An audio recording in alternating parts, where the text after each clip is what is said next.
In the time of the Israelites, a great battle was set to take place. On one side, the Israelites led by King Saul. On the other, the Philistines, who had a mighty champion, a giant named Goliath. For 40 days, Goliath came forward and challenged the Israelites to send one man to fight him. He stood over 9 feet tall, covered in bronze armor, carrying a massive spear, and his voice boomed as he mocked the Israelites, daring them to send their best warrior. But no one dared to fight him. The Israelites were terrified of Goliath's size and strength.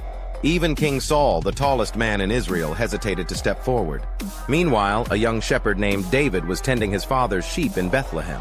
David was the youngest of 8 brothers, and 3 of his older brothers were part of Saul's army. One day, David's father, Jesse, sent him to the battlefield to bring food to his brothers and check on their safety. When David arrived at the Israelite camp, he heard Goliath's taunts and saw the fear in the eyes of the soldiers. But instead of fear, David felt anger.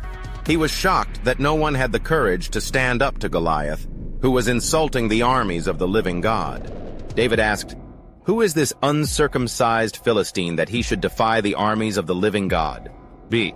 Word of David's boldness reached King Saul, and David was brought before the king. Saul looked at David, this young boy, and doubted. But David said to Saul, "Let no one lose heart on account of this Philistine. Your servant will go and fight him." B.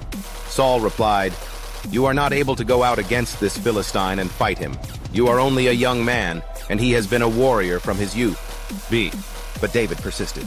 He told Saul about the times he had fought off lions and bears while protecting his father's sheep. "The Lord who rescued me from the paw of the lion and the paw of the bear will rescue me from the hand of this Philistine." B.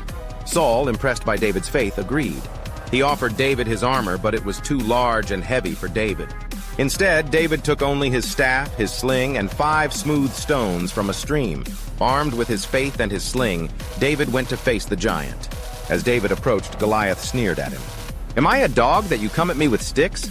He cursed David by his gods and said, "Come here, and I'll give your flesh to the birds and the wild animals."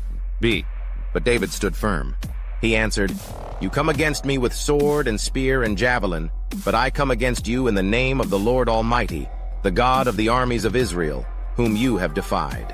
This day the Lord will deliver you into my hands, and I'll strike you down and cut off your head.